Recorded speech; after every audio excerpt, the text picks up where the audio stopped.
Hi friends, welcome to అనగనగా కథలు.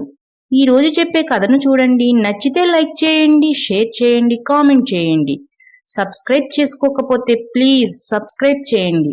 అలాగే నోటిఫికేషన్ కోసం పక్కనే ఉన్న బెల్ ఐకాన్ ప్రెస్ చేయండి. ఇక కథలోకి వెళదాం.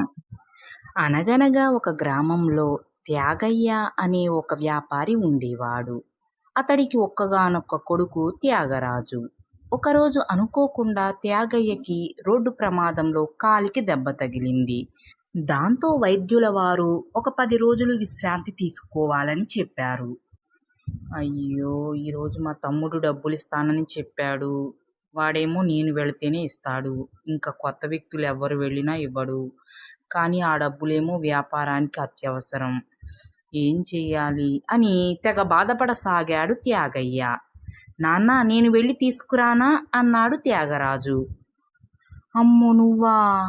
అంత డబ్బు తీసుకురావడం అంటే చాలా ప్రమాదం రా. దొంగలేమైనా నువ్వు చిన్నపిల్లవాడివని చెప్పి నీ దగ్గర దొంగతనం చేసేస్తారేమో. వద్దులేరా అన్నాడు త్యాగయ్య. అలా అంటారేంటి నాన్న? నేనేం చిన్నపిల్లాడిని కాదు, నాకు అన్నీ తెలుసు. నేను జాగ్రత్తగా తీసుకువస్తాను అని నమ్మకంగా చెప్పాడు త్యాగరాజు. నువ్వంత ధైర్యంగా చెప్తున్నా నాకెందుకో నమ్మాలనిపించటం లేదురా. అయినా అవసరం అలాంటిది, నిన్ను తప్పక పంపించాల్సి వస్తుంది.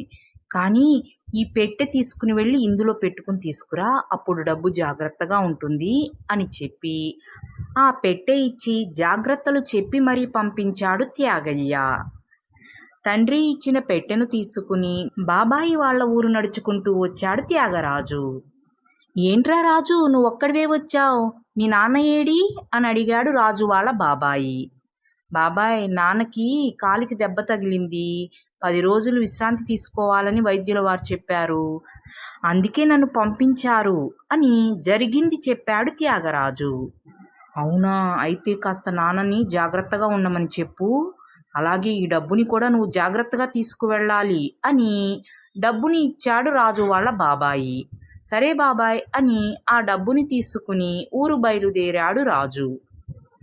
అలా త్యాగరాజు ఊరికి నడక మొదలుపెట్టాడు. అలా కొంత దూరం వెళ్ళిన తరువాత దాహంగా అనిపించి ప్రక్కనే ఉన్న చెరువు వద్దకు వెళ్ళి మంచినీళ్లు తాగుతూ ఉండగా చేతిలో ఉన్న పెట్టె చెరువులోకి జారిపోయింది.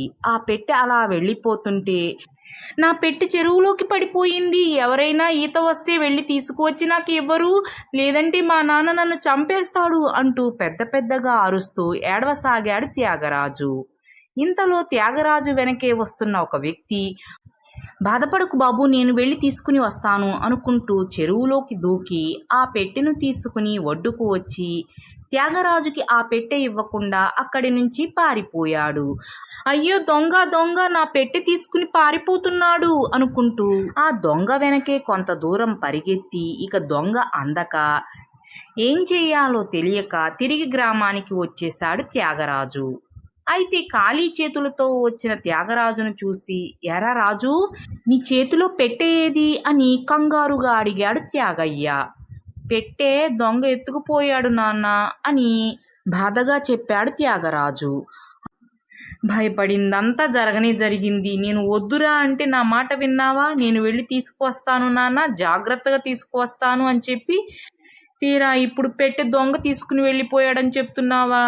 మీ బాబాయ్ ఇచ్చిన డబ్బులు నేను మరలా తిరిగి ఎలా ఇవ్వాలిరా? అంత డబ్బు ఎలా సంపాదించాలి, ఎప్పటికీ ఇవ్వాలి అని బాధపడసాగాడు త్యాగయ్య. ఇలా ఇవ్వండి నాన్న అంటూ జేబులో నుంచి ఆ డబ్బుని తీసి తండ్రికి ఇచ్చాడు త్యాగరాజు. అదేంట్రా, పెట్టిపోయిందన్నావుగా, కానీ ఈ డబ్బులు ఎక్కడి నుంచి వచ్చినాయి అని ఏమీ అర్థం కాక అడిగాడు త్యాగయ్య. అదా, బాబాయ్ ఇవ్వగానే నేను ఆ డబ్బుని జేబులో పెట్టేసుకున్నా, ఉత్త పెట్టిని తీసుకుని వచ్చాను. అయితే నాకు అనుమానం వచ్చింది నా వెనక దొంగ వస్తున్నాడని. సరే, ఆ దొంగ నుంచి ఎలా తప్పించుకోవాలా అని ఆలోచించి దాహమైనట్లుగా చెరువు వద్దకు వెళ్ళాను. కావాలనే ఆ పెట్టెని చెరువులోకి వదిలేశాను.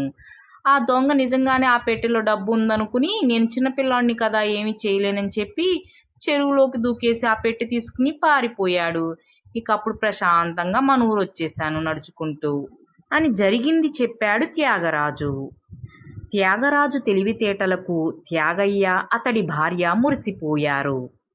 ఫ్రెండ్స్, ఈ కథ మీకు కూడా నచ్చిందనే అనుకుంటున్నాను. Thanks for watching. మరో మంచి కథతో మళ్ళీ కలుద్దాం. అప్పటి వరకు సెలవు. Take care. బాయ్.